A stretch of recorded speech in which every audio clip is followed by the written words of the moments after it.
Bom dia, uma ótima manhã para você que nos acompanha pela TV Canção Nova. Que alegria chegar até você, até a sua casa. Eu quero te fazer uma pergunta. Você já fez xixi na cama quando criança? Eu já fiz quando criança. Minha mãe tinha que sair correndo, tirar o lençol, pôr o colchão no sol para tomar um solzinho, não é verdade? Pois é, mas até que ponto isso é normal? E o que fazer? Você aí que é mãe, você que é avó, você que é tia, fique ligadinha, que é o que vamos falar no Manhã Viva de hoje. Quando a criança faz xixi na cama.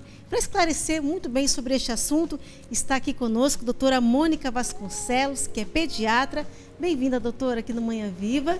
Também Cristina Bruxel, que é psicóloga, também vai estar conversando conosco sobre este tema. E a nutricionista Camila Moraes, bem-vinda, Camila, que vai falar um pouquinho sobre a alimentação noturna das crianças. O que é tomar o cuidado com a alimentação e vai fazer para nós um pão de queijo de batata doce. Olha que delícia, gente. E também aqui no nosso artesanato, Larissa Amaral. Bem-vinda, Larissa, aqui no Manhã Viva, que vai estar fazendo para nós uma naninha de feltro. Vamos estar aprendendo a fazer no nosso artesanato. Mas vamos chegando aqui na nossa sala de entrevista, conversar com a doutora Mônica e Cristina. Gostaria de começar a perguntar, é normal a criança fazer xixi na cama? Até 5 anos, que é a idade que a gente considera, até essa idade a criança adquiriu o controle, que a gente chama controle esfincteriano, né, urinário, à noite, sim, é normal, tá?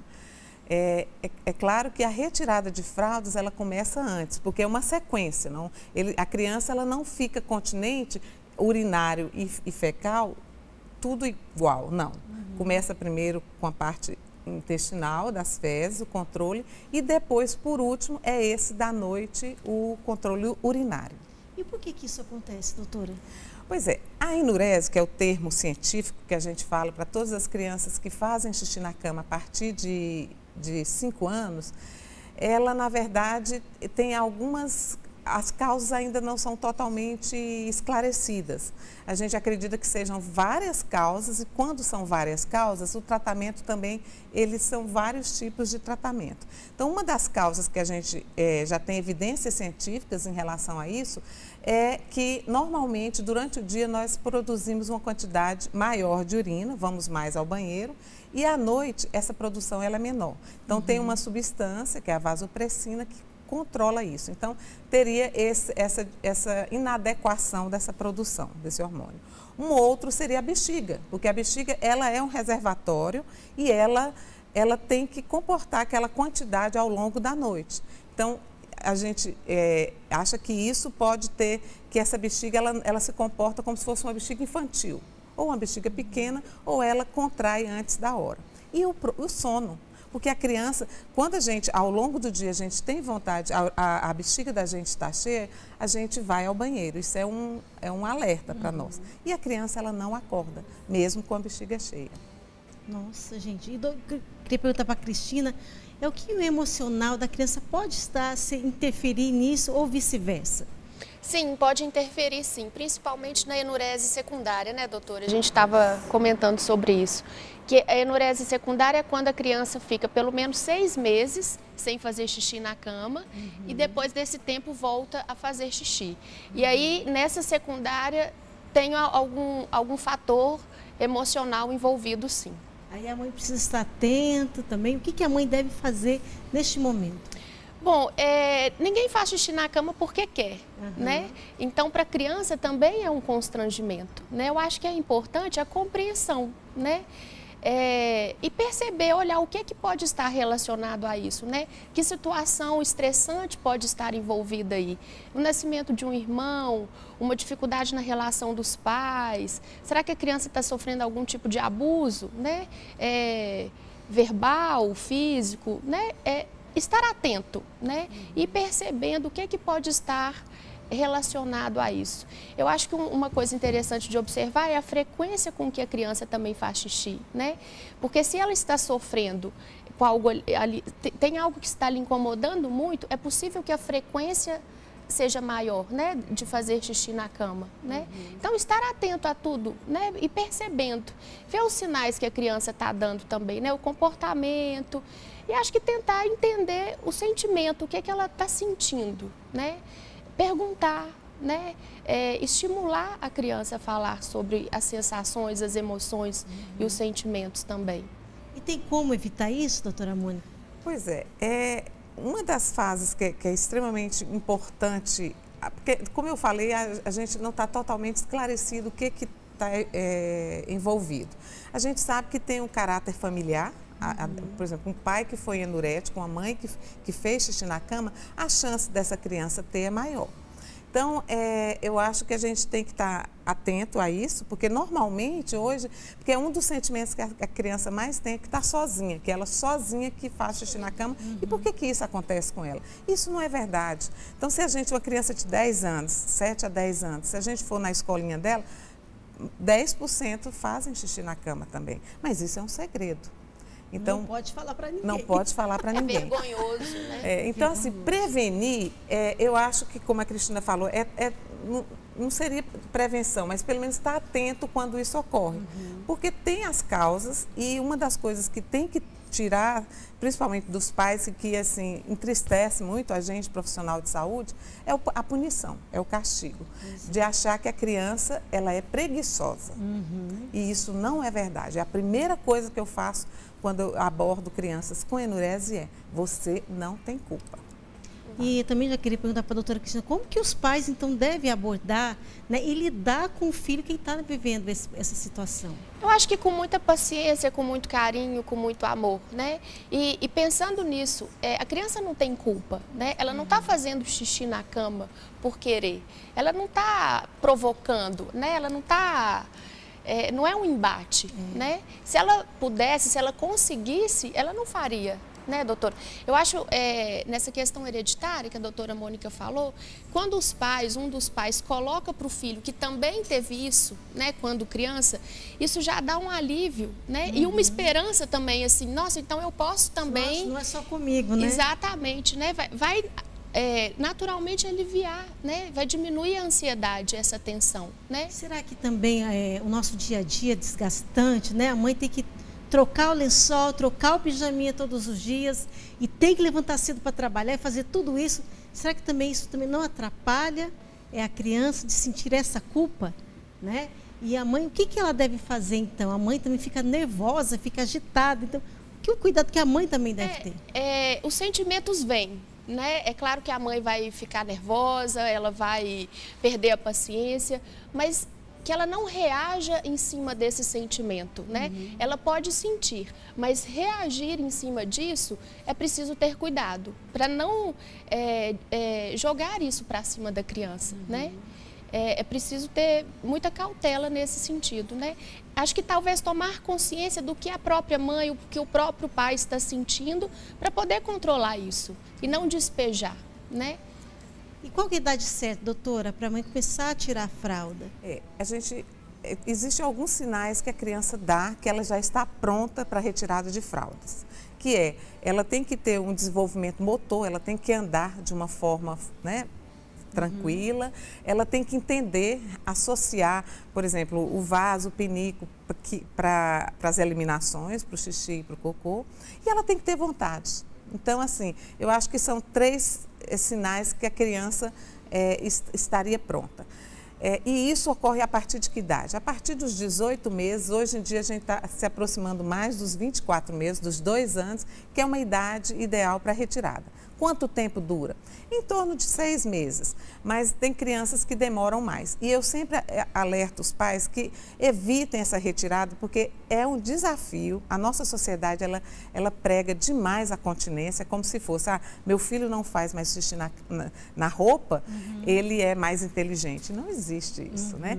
Então, assim, a gente ter esse cuidado de escolher o momento certo, evitar que ao mesmo tempo estejam ocorrendo fatos estressantes na vida dessa criança, como o nascimento de um irmão, a mudança de uma escola, de uma escolinha, né, que por volta dos 2 anos, uma pré-escola, a mudança de endereço, separação dos pais, tudo isso são momentos que vale a pena você adiar essa retirada de fraldas. E depois que tira a fralda, mas ainda a criança vai ter alguns momentos de fazer o xixi na cama, né? São os acidentes que a gente fala. E não só na cama. Quando você retira, existem alguns acidentes durante o dia. E eu realmente gostaria de chamar a atenção que a enurese, ela tem dois tipos, como ela falou. A primária, que é aquela que a criança nunca deixou de fazer por mais de 6 meses, e a secundária, que ela volta a fazer. Então, e tem aquela que acompanha outros sintomas durante o dia. Essa nos preocupa muito, muito mesmo, porque que a gente chama enurese polissintomática, tem outros sintomas durante o dia. Quais são esses outros sintomas? Porque o que chama a atenção dos pais para ir ao médico é o xixi na cama. O na roupa não chama, porque, não, são gotinhas, mas isso a gente tem que estar atento. Primeiro é a perda urinária durante o dia, é outro sintoma associado com a enurese que necessita de uma abordagem diferente. O intestino muito preso, a constipação. A criança que não vai ao banheiro, eu tenho pacientes que ficam 10, 12 horas sem ir ao banheiro, não é normal. Nossa. A criança ela tem que ir ao banheiro a cada 3 horas. Então, isso é a cada 2 ou 3 horas. Então, ao longo do dia ir ao banheiro. E crianças que às vezes têm perdas também fecais, né, de fezes. E qual idade que é normal acontecer, né, esse xixi na cama, né, essas idas ao banheiro? Qual que até que idade é normal e que já não é normal, que precisa buscar um profissional? Até 5 anos a gente espera e não tem problema nenhum. De 5 a 7 anos, você começa a abordagem de mudanças de hábitos. Então, vai ser o reforço positivo, a cartela de noites secas, que a criança gosta, né, gente? Às vezes, algum adesivo, aquela noite, a gente tem que ter cuidado para também não ter frustração, porque se você começa a prezar demais, você ficou seco, ou então ficar triste demais porque ela molhou, isso vai frustrar a criança. Então, é uma decepção, né? É a decepção. Então, é um tratamento que é a longo prazo, não existe mágica. Mas eu não gosto da ideia de dizer, não, você não precisa fazer nada aos pais, isso vai passar. Não, eu acho que tem que ser levado ao pediatra, ao profissional de saúde, para que seja identificada qual tipo de enurese e qual a abordagem mais adequada, dependendo da idade. Meu Deus. E na cabecinha da criança, o que fica, né, Cristina, isso? Essa mudança, tira a fralda, põe a fralda, depois faz novamente na cama, né, a reação dos pais, o que será que passa na cabeça? Eu acho que sentimentos muito comuns, né, são a vergonha, né, às vezes até um sentimento, assim, de humilhação, né, de impotência, né, de não conseguir, às vezes, dormir na casa do coleguinha, né, por vergonha, viagens escolares, né, ou esportivas, e essa questão do segredo, né, é como se fosse algo assim, não posso mesmo falar com ninguém e não fala, né, e isso pode causar até um isolamento também, né? Por vergonha, por medo de fazer xixi, a criança vai se isolando. E aí as consequências disso são muito particulares, né? Pode influenciar no aprendizado escolar e cabe aos pais, mais uma vez, estar atento, né, a essas consequências também. Né? Tomar atenção, né? Isso, e hoje os pais têm tantas coisas para fazer, né? Como que eles devem estar mais atentos aos seus filhos, né? Para acompanhar mais de perto, né, doutora? E assim, nessa idade que isso ocorre, que é a idade escolar, né, a partir dos 7 anos, os pais normalmente eles não percebem. O xixi na cama, sim, mas o durante o dia, não. Então, assim, está atento à ingesta de líquido que essa criança toma ao longo do dia, porque aquela ideia de que, eu faço xixi na cama, eu não vou poder tomar líquido ao longo do dia, pelo contrário, você tem que tomar mais líquido durante o dia para quando chegar no final do dia, você tomar menos. Então, toda a sua sede tem que ser saciada ao longo do dia. Além do que você vai exercitar essa sua bexiga, para que ela seja, o que eu falei, é um reservatório, é uma caixa d'água. Ela tem que ter uma certa capacidade para suportar um volume maior de urina durante o período da noite. Então, isso é uma das coisas que a gente orienta. Orientar também sobre observar como é que funciona o hábito intestinal dessa criança, se ela vai todos os dias, que é o que a gente espera que aconteça, se a criança, as roupas às vezes estão com um cheirinho de urina durante o dia, que é também uma atenção em relação a gente falar, não, essa enurese, ela tem outros sintomas que não só o xixi na cama. Durante o dia, essa criança também está perdendo um pouco. E a criança que tem esse problema também, né, de fazer o xixi, ele tem alguma coisa, como a senhora falou, né, dos pais, herdaram dos pais, o que muda fisiologicamente dentro da criança? Você diz em termos de consequência, né? Porque isso, assim, a questão da bexiga, uma bexiga maior, é mais alterada, é o tamanho? Pois é, na enurese monossintomática, o que a gente fica muito preocupada, a gente acha que pode ter uma bexiga de tamanho normal, mas que ela tem um padrão infantil, ou ele pode ter uma bexiga de menor tamanho, ou ele tem o distúrbio do sono de não acordar, ele tem um sono pesado, que é uma das queixas, uns relatos da mãe, dos pais, que essa criança ela não acorda, mesmo molhado, ela não acorda. Então, está atento também a esse tipo de padrão, né, da criança. Nós vamos para o nosso intervalo, mas já voltamos mais falando sobre isso, xixi na cama. Até já! Mãe Viva de volta, falando hoje sobre xixi na cama. Você que é mãe, você que é avó, você que é madrinha, você que é tia, fique atento aí para ficar de olho aí no seu filho, no seu neto que está vivendo essa fase. Mas agora estou aqui na cozinha com a nutricionista Camila Moraes. Bem-vinda, viu? Obrigada. Ela está rouca, gente, mas mesmo assim ela veio no programa. Muito obrigada. Obrigada a você. Viu, Camila, que mesmo rouca, ela veio no Manhã Viva, né, se dispôs a vir também nos ajudar, nos orientar também em relação à alimentação, né, da criança que está vivendo essa fase do xixi na cama, né, Camila? E o que a mãe precisa estar atenta a evitar dar para os seus filhos no período noturno? Como a doutora falou, né, limitar essa ingestão de líquido durante a noite, mas também algumas frutas que têm um teor diurético, né? Como a melancia, o melão, a maçã, a pera, o limão também entra nessa questão. Porque eles têm um teor de água muito grande, de fibra muito grande, isso pode estimular, sim, né, que a criança tenha essa vontade de ir ao banheiro também. O que me preocupa muito também, Rose, são os alimentos à base de cafeína, né? Que hoje em dia a gente sabe que tem uma grande... que as crianças estão ingerindo também, como chocolate, né? Como café e as bebidas à base de cola. Que a cafeína, ela tem essa propriedade de estimular, assim, a bexiga. E outra coisa também, que esses alimentos, eles são associados com alto teor de sódio. Então, o sódio presente nos alimentos industrializados podem fazer com que essa retenção hídrica cause uma vontade de ir ao banheiro à noite também. Olha, gente, então, muita atenção. E aí, doutora Camila, você acha que as crianças têm tomado café à noite?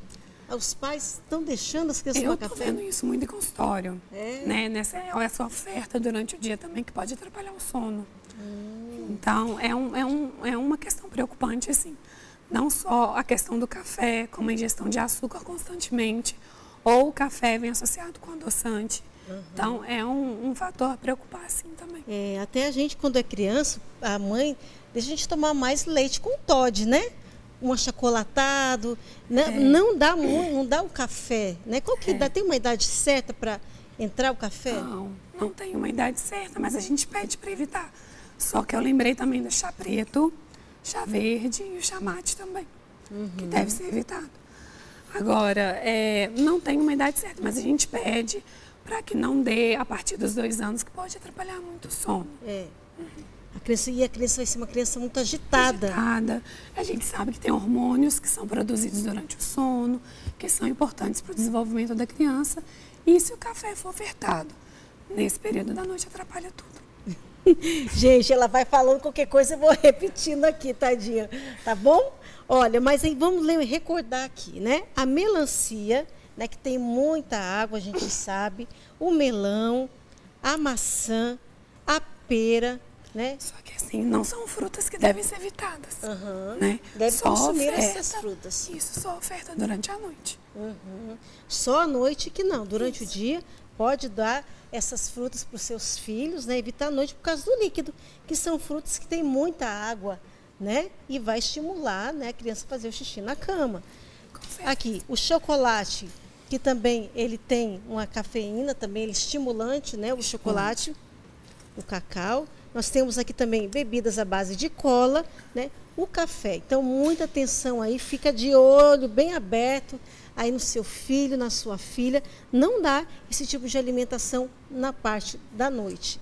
Mas a doutora Camila também vai nos ensinar a fazer um pão de queijo de batata doce, gente. Olha que gostoso. Também que é uma alimentação boa para a criança à noite, é uma alternativa. Uma alternativa. Por quê? Que hoje em dia os pais, né, a gente vê que não tem o hábito de jantar, né? Então a gente preparou uma refeição com baixo índice glicêmico, que é bom ser evitado à noite. Fonte de fibra, fonte de ômega 3, fonte de gorduras boas, né? Então é bem simples, pode ser usado para crianças que têm intolerância ao glúten e à lactose, porque não vai leite, não vai queijo, não vai ovo. Então é bem fácil de fazer. Olha, gente, ela toda pintadinha aqui, fica mais bonita, vai chamar a atenção da criança por causa da chia. E se os pais levarem a criança para a cozinha, isso pode estimular mesmo essa questão deles quererem comer, né?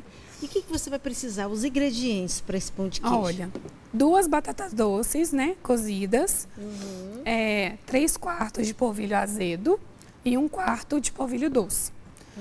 Ou 2, ou a quantidade que a pessoa quiser de chia, mas ela pode inventar também. Pode ser aveia, pode ser linhaça, pode ser qualquer outra fonte de fibra. 50 ml de azeite, um azeite bom, não pode ser qualquer azeite. E água o suficiente para a gente mexer na massa. A água seria uma xícara, meia xícara? Eu coloco meia xícara até ir Só dando a língua. relembrando, 3/4, para quem está em casa simplificar, né? Seria quantas colheres mais ou menos? Quantas colheres? Pode ser 3 dedos de xícara na xícara. 4 dedinhos assim. Isso, mete 3 dedos na xícara. 4. 4. Isso. E a outra também, um dedo na xícara. 2. 2 dedos. O polvilho doce. Isso, polvilho doce. Então, a massa, né? Amassa a batata e vai misturando os ingredientes até a gente chegar ao ponto dessa massa aqui, ó. Não muito mole, né? Mas que é ao ponto da gente fazer a bolinha. Então, como que você faz? Você põe os ingredientes todos, né? Tem algum que tem que ser o primeiro e depois... Não tem ordem nenhuma, mas só a água por último. E a água tem que ser quente ou fria? Fria, temperatura ambiente. Pode colocar também açafrão para aumentar esse teor anti-inflamatório. E o açafrão está sendo o tempero queridinho da nutrição, né? Prevenção para câncer, prevenção para outras doenças também.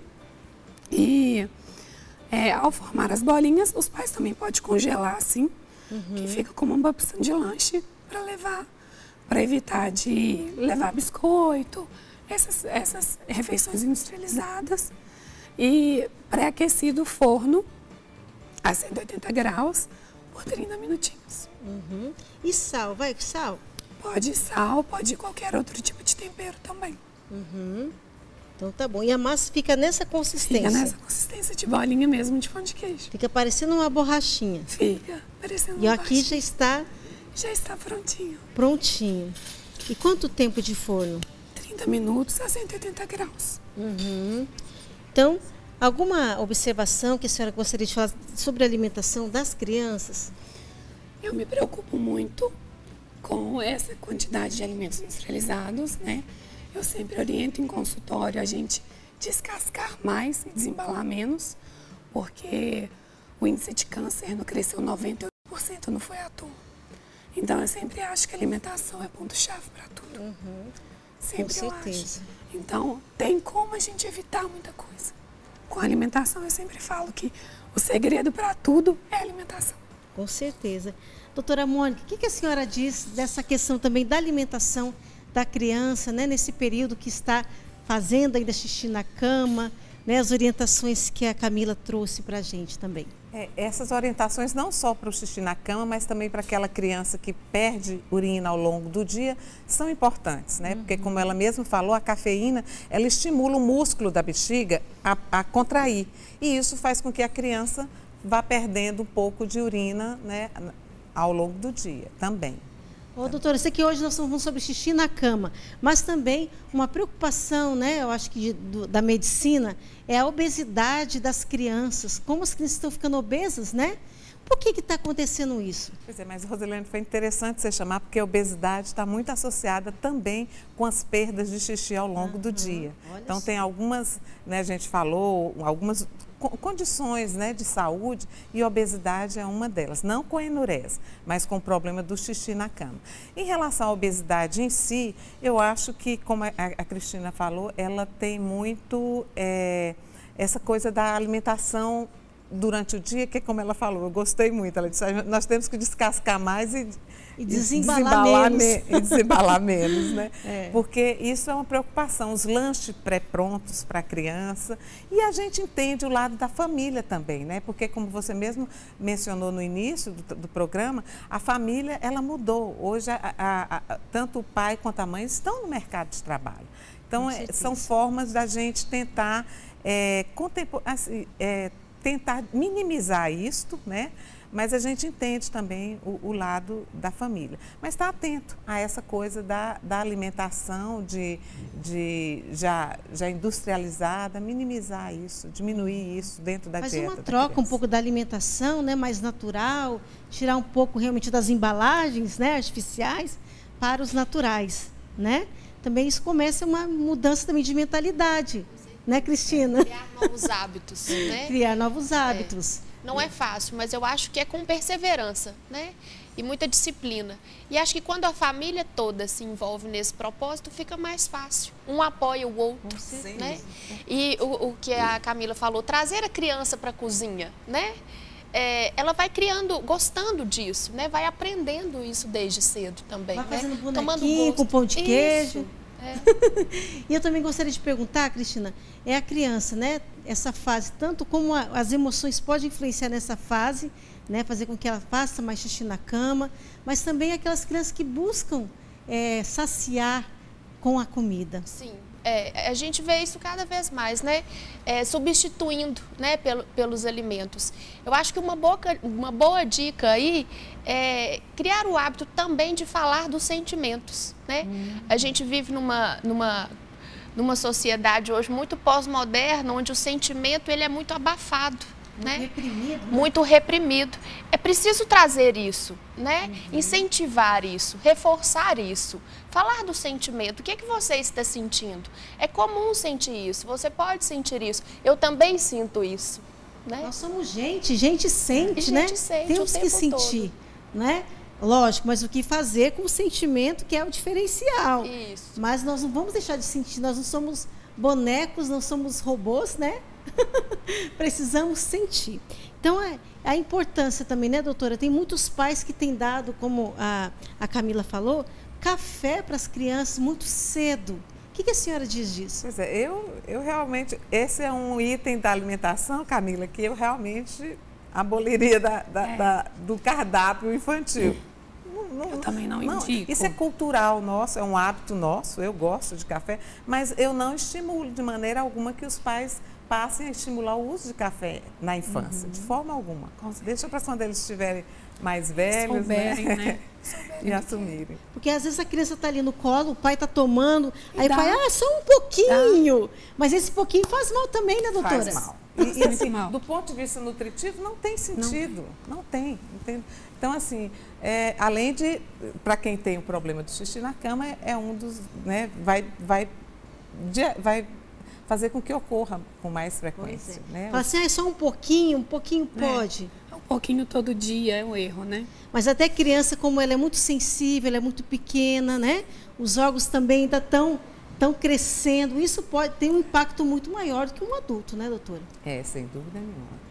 Bom, acho que a quantidade de sal que as crianças estão consumindo também pode excitar, né? Pode alterar essa questão de hiperatividade, né? Tem muita coisa que a gente consegue modular com a nutrição.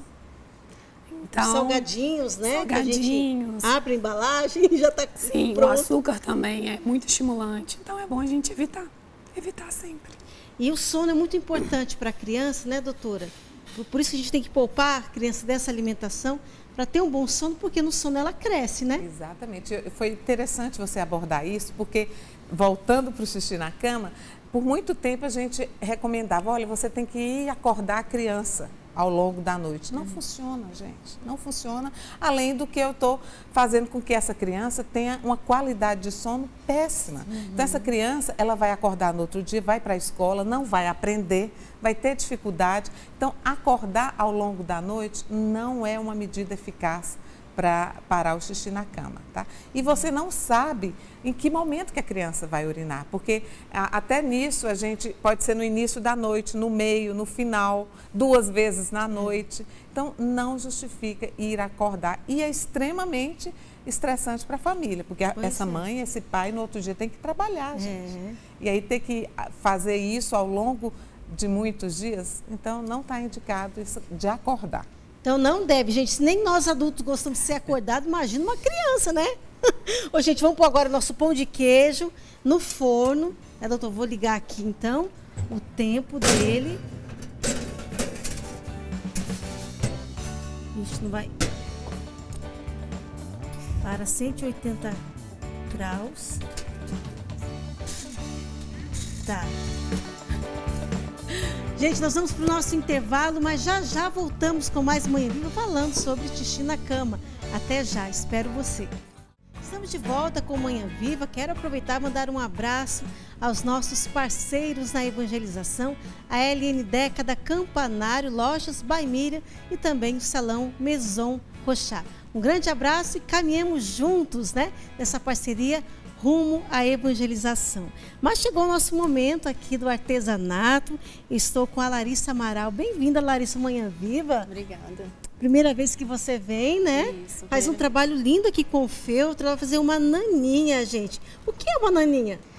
A naninha é um brinquedinho que a criança pode usar para dormir e vai ser uma segurança que a criança vai ter naquela noite. Um travesseirinho. Né? Um travesseirinho. Aí ela vai ter uma segurança. Muitas vezes as crianças carregam a naninha para todo lugar que ela tem, porque ela vai para um lugar diferente, mas tem um objeto que tem segurança para ela.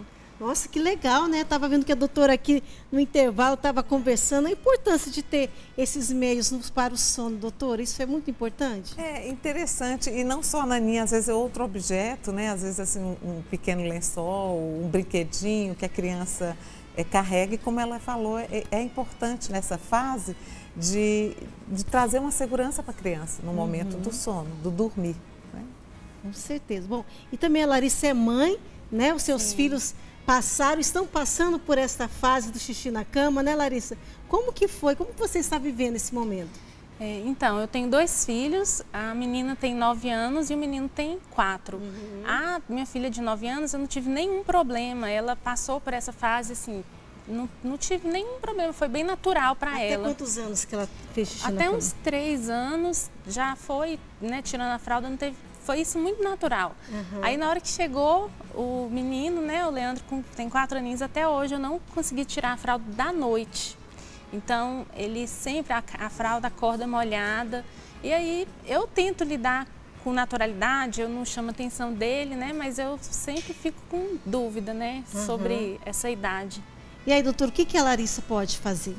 Ele ainda está naquela fase que é antes dos 5 anos, né? Ele tem 4 aninhos, então assim, isso é esperado. A grande maioria, mais de 90% das crianças por volta de 3, 4 anos já tem esse controle. Mas ele está dentro do normal. Então, por enquanto, Larissa, pode ficar tranquila, não culpar, não cobrar isso dele e estar atento, né? Aí você vai começar a perceber os sinais de que ele está pronto, que ele está interessado, que isso já está incomodando, mas até os 5 anos realmente a gente observa.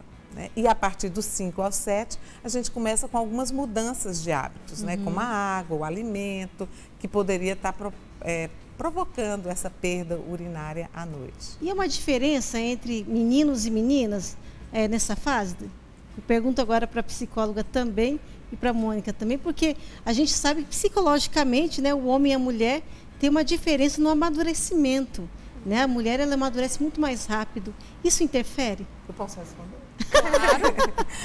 Porque na retirada de fraldas, é isso que você falou. Existem alguns trabalhos mostrando que a menina, ela fica continente antes, em torno de 3 a 4 meses antes dos meninos. Agora, o problema do xixi na cama, ele é mais comum em meninos. E o problema do dia é muito mais comum em meninas. Então, a gente está também atento em relação a isso. Essa questão também da diferenciação, né? Porque tem a ver também com o crescimento, o amadurecimento.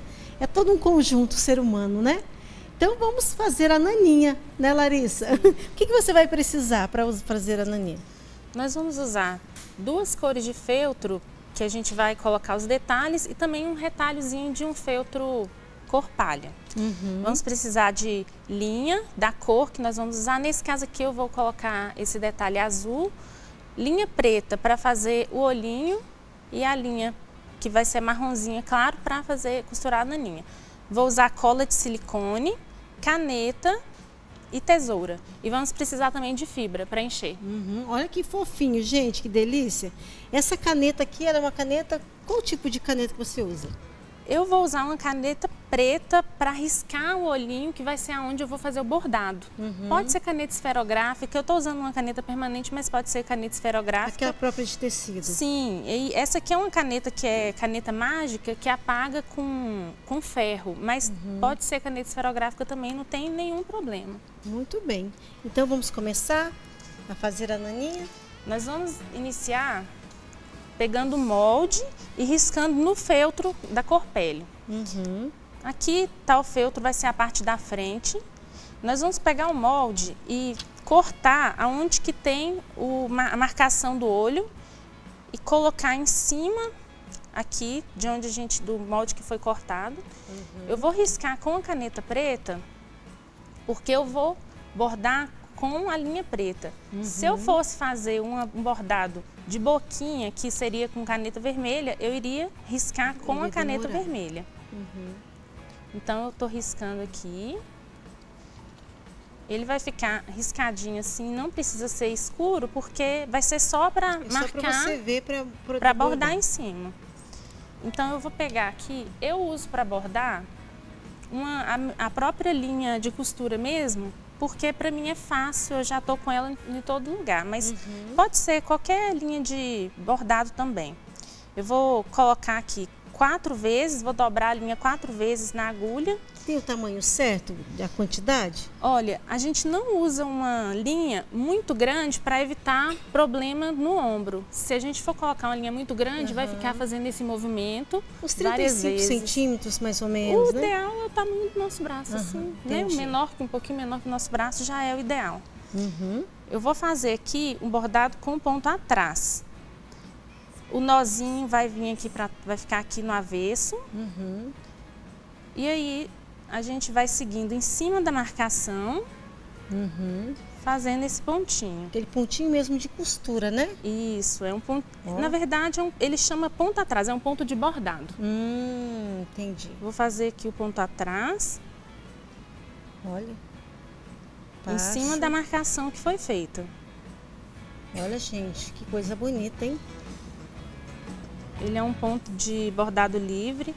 E quando você estiver fazendo, né, na sua casa, você vai fazer com calma, tranquilidade, para ficar um ponto bem bonitinho, retinho, para ele ficar em cima da marcação.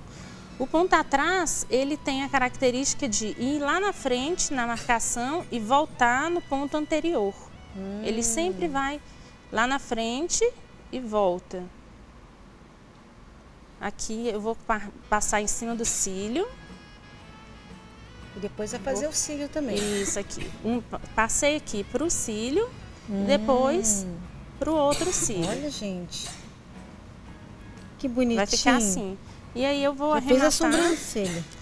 Esse aqui é o olhinho que vai ficar. Ele vai ficar o olhinho assim, fechado. Vou cortar. Dá esse nozinho. Dá um nozinho aqui atrás e eu vou cortar. Então, ele vai ficar desse jeito. Depois... Muito facinho, né? É, bem tranquilo. Depois eu vou fazer aqui a orelhinha. Tem o feltro que eu escolhi colorido e o feltro da cor do corpinho.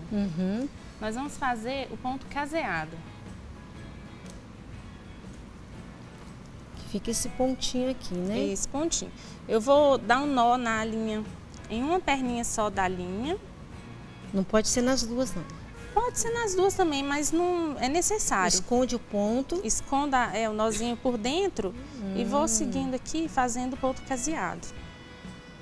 Para fazer o caseado... Ela fazendo parece que é tão facinho, né?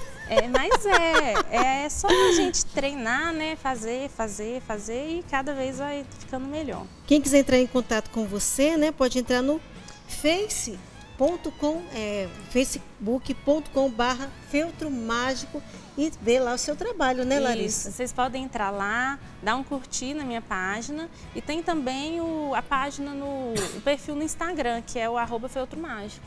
E aí lá tem as fotos, você disponibiliza fotos. Tem vários trabalhos. E os moldes também você coloca para as pessoas que quiserem? Eu não trabalho com isso, né, com essa questão de disponibilização de moldes, mas é muito fácil conseguir molde. Hoje em dia na internet a gente tem assim, uma variedade enorme de moldes gratuitos, assim, não é difícil não, é bem fácil. É só entrar, pesquisar que encontra, né? Encontra, é bem tranquilo.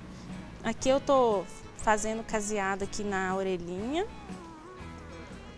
Caseado, fechando a orelhinha. Fechando a orelhinha. Do ursinho.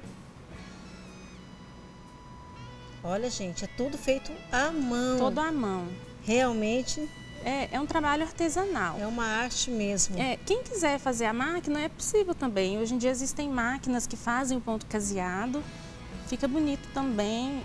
Pode fechar o corpinho também com a máquina, né? Mas a gente faz o trabalho todo à mão. Gente. Agora eu vou arrematar aqui. Dá um nozinho. Dá um nozinho. Vou jogar a linha lá pra dentro para dar uma segurança, esse nó não desfazer.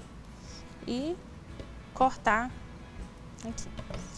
Agora, eu vou bordar, agora eu vou colar essa orelhinha aqui na parte de dentro.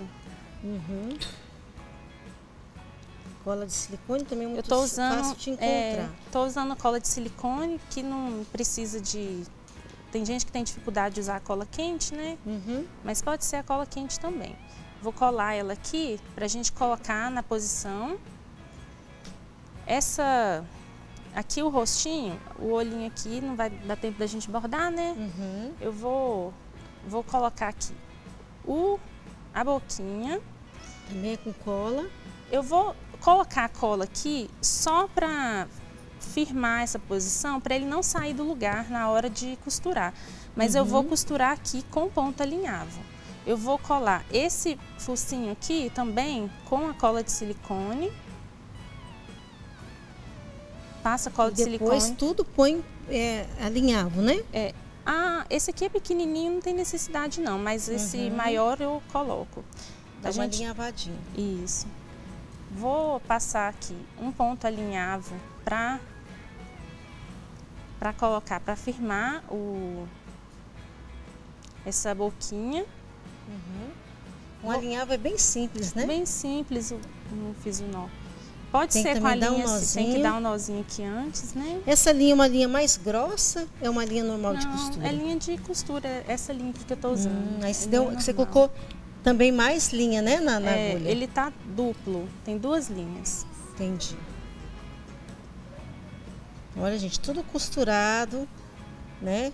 Um é caseado, o outro é alinhavado, um alinhavo. E esse feltro, né, esse aqui é diferente. Aqui, ele é um feltro que chama gofrê. Ele é como se fosse um feltro estampado. Entendi. Tem um detalhezinho nele. E as pessoas podem nas lojas de tecido encontrar bem fácil, bem fácil de encontrar. Em loja também pela internet tem facilidade de achar na internet. Então a mãe que quiser, né, se dispor a fazer uma naninha aí para o seu filho, olha, gente, que bonito, porque com certeza vai ficar uma lembrança para o resto da vida, né? Isso. Uma coisa que a mãe se dedicou a fazer para a criança. Aqui eu tô dando um nó para arrematar. Eu vou colar esse coraçãozinho aqui, mas você pode fazer fazer com pontinho alinhavo também, para ficar mais bonitinho. Aqui é só um detalhe. Bonitinho. Agora, como eu já fiz todos os detalhes aqui, né? Tem que colocar o outro olhinho aqui também. A gente vai dar um nozinho aqui em 2 perninhas de linha, vai usar a linha dupla e vamos começar a fazer um ponto que chama o ponto alinhavo também, para a gente fechar aqui a naninha. O ponto alinhavo para fechar é assim, ó. Coloco o nó por dentro, vem para cá, vou para lá. A gente vai fazer esse movimento. E sempre de 3 em 3 para não embolar a linha. Entendi. 1, 2, 3. Entendi. E aí eu vou fazendo esse pontinho, né? Vou dar a volta todinha aqui na naninha. Quando tiver um espacinho assim para finalizar, nós vamos pegar a fibra, vamos começar a encher aqui pela perninha, aos poucos colocando fibra, pega um pouquinho, a gente vai sempre pegando de pouco a pouco e colocando, não pode colocar tudo de uma vez, senão embola lá dentro, vai levando para os cantinhos e aos poucos vai enchendo. Depois que já tiver com a quantidade de fibra que vai fazer ele ficar fofinho, né?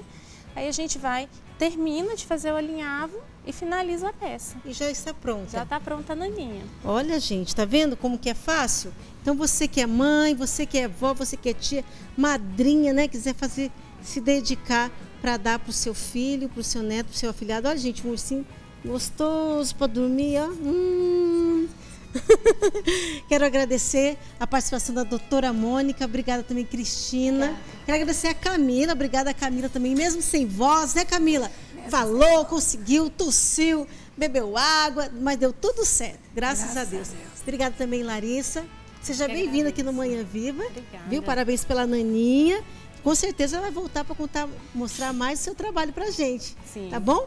Obrigada a você também que esteve ligadinho conosco. Um beijo, até o nosso programa, se Deus quiser.